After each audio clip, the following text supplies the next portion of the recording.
Can I just tell you, so we were on the air all day yesterday talking about this, and when Kavanaugh came out, we didn't know what to expect. You know, all we'd seen of him publicly was sort of this stilted, stiff judge. I mean, that's what we're used to from judges. They don't show emotion.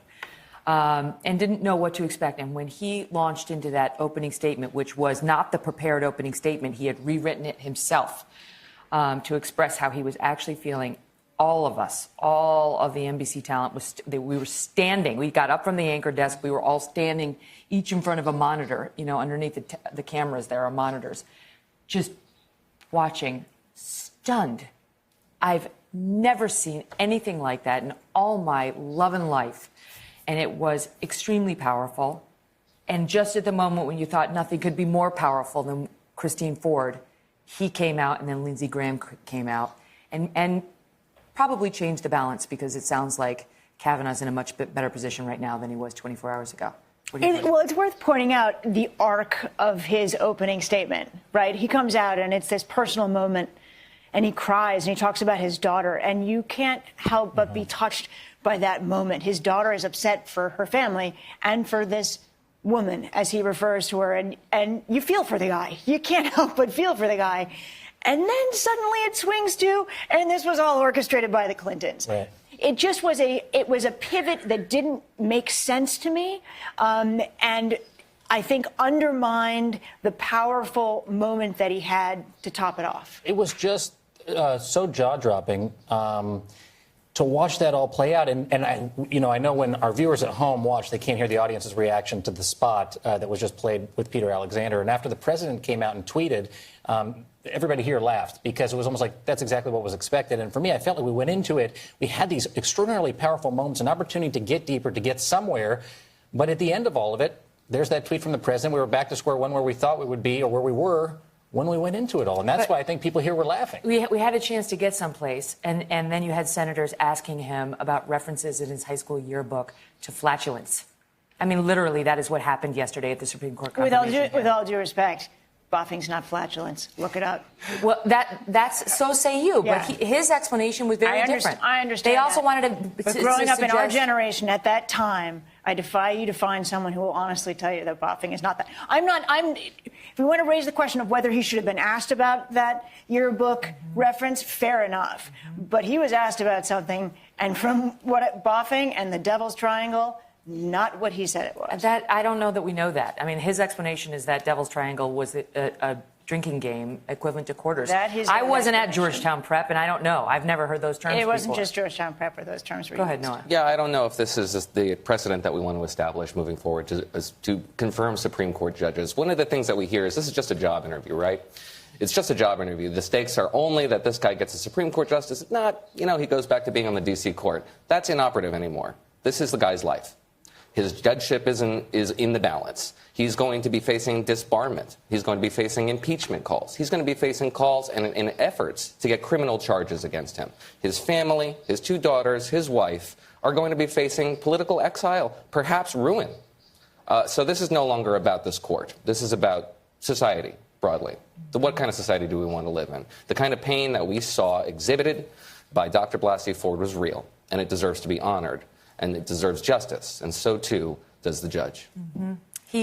Look, it is possible that her testimony was entirely sincere, as was his. That is possible. That she remembers it, that she remembers Brett Kavanaugh doing it, and that he has no recollection of ever touching Christine Ford, and believes that she has mistaken him for somebody else. Both things can be true. Also, another thing that can be true is that both of them are fudging it a bit. That something happened, she's exaggerated it, something's happened, he's declined to acknowledge any piece of it. We don't know, and we're not going to know. And what happened yesterday was there was simply no evidence.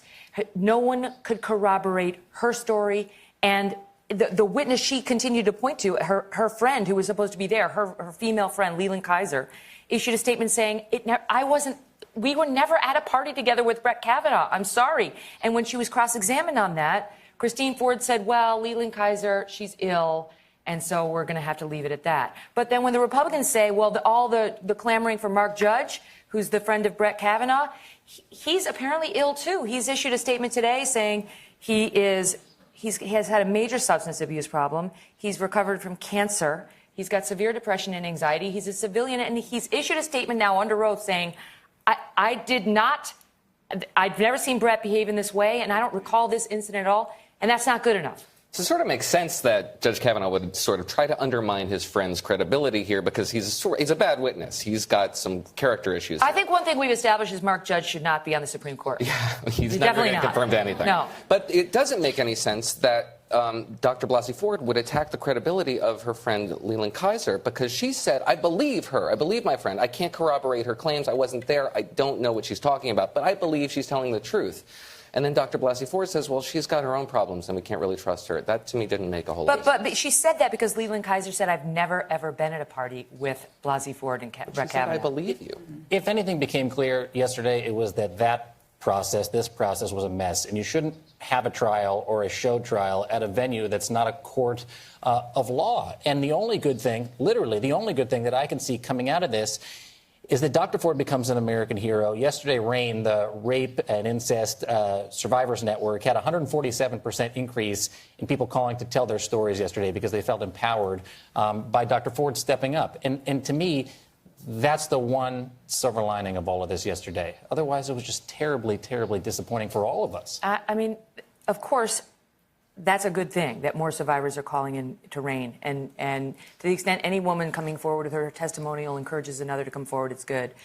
But the truth is we don't know. We don't know what happened in this case. And so I'm sure that there are some Kavanaugh defenders who do not want to see Dr. Ford become a national hero because they believe she's told something that either isn't true or is severely mistaken at a great cost to Judge Kavanaugh and his family. And the truth is whatever happened back in high school between those two, and we'll never know what it was or wasn't, Kavanaugh's led an exemplary life. There isn't a single thing anybody's been able to point to during the modern era in the past 20-plus years that would mar his character as a man. And so you've got this woman who's incredibly credible and sympathetic, telling her own story, and then you've got this judge with an exemplary service record who could have been making millions in private practice, but instead went to the bench, where he doesn't make anywhere close to that, and no professional scars on him. None. Very quickly, the question is, should this matter? Let's say it's true. Let's say it happened. Should this matter? I think there are a lot of people in this country who've got different answers to that question. That's right. I also think the process would have benefited from a grittier cross-questioning of both Mark Judge and Kaiser on their positions. And whether that happened in the comfort of their homes or in a public hearing, it would have helped this process. It would have made this a much more fair process. And we're back now with Stephanie Gosk, Jacob Soboroff, and Noah Rothman. So after Kavanaugh's testimony, the biggest moment yesterday, and Dr. Ford's testimony, was Lindsey Graham. Yes. Lindsey Graham got out there and had his own Howard Beale moment of, I'm disgusted. I'm disgusted by the process. And just keep in mind, we're going to play the sound, but keep in mind, it used to be in this country that when you nominated a Supreme Court justice, everyone would vote for the Supreme Court justice as long as they appeared to be qualified in terms of their credentials as a lawyer. And just to give you an example, here, Justice Stevens, one of the most liberal justices ever on the Supreme Court, was confirmed 98-0. Scalia, one of the most conservative, confirmed 98-0. Justice Ginsburg, she was general counsel of the ACLU. The Republicans knew they weren't going to like her. She was confirmed 96-3. This is how it used to be in our country. Now it's far more partisan. And this is one of the things that Senator Graham was trying to raise in his rant yesterday. Watch. If you wanted an FBI investigation, you could have come to us. What you want to do is destroy this guy's life, hold this seat open, and hope you win in 2020. You've said that, not me. You've got nothing to apologize for.